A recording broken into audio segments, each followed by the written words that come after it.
I've spoken these things to you figuratively. But the hour is coming when I will no longer speak to you in figures, but will tell you plainly about the Father.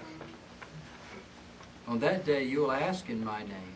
That day when you get the Holy Ghost, you'll be able to ask in my name. And I'm not saying to you that I'll ask the Father for you. You go straight to Him with the Holy Ghost. You have my name in you. That's like a badge that says, I can go in the most holy place. That's your ticket into the veil where your Father is. Hebrews says we have an anchor that hooks up with that's inside the veil.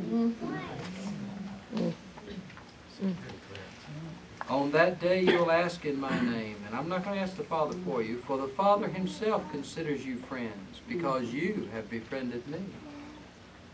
And you have believed that I came from God. I came from the Father and have come into the world. Now, again, I'm leaving the world and going to the Father.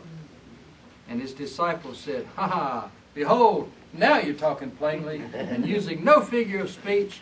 We know now that you know everything, and you have no need for anybody to question you.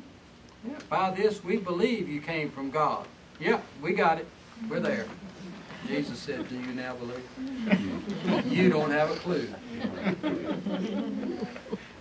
Behold, the hour is coming and has now come when you'll be scattered, each to his own house, and you'll leave me to be alone. That's how much believing you do right now. And yet I'm not alone, because the Father is with me. There he goes saying that man's with him. Never seen that man. Jesus was always saying, my Father is with me, and nobody ever saw Him. You ever seen that movie, Harvey? You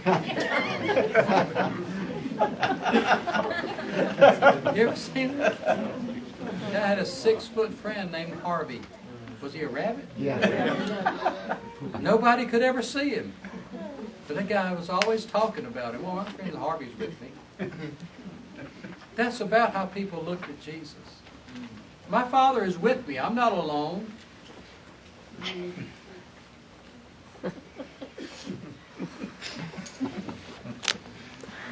I've spoken these things to you so that in me you might have peace.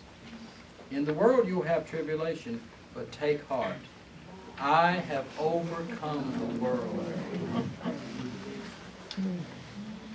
They had no idea what he was talking about. They were thinking, well, how come the Romans are still here? Why didn't you want those people? Why didn't you want us to make you king? If you've overcome the world, where's your army? They did not understand anything he was saying.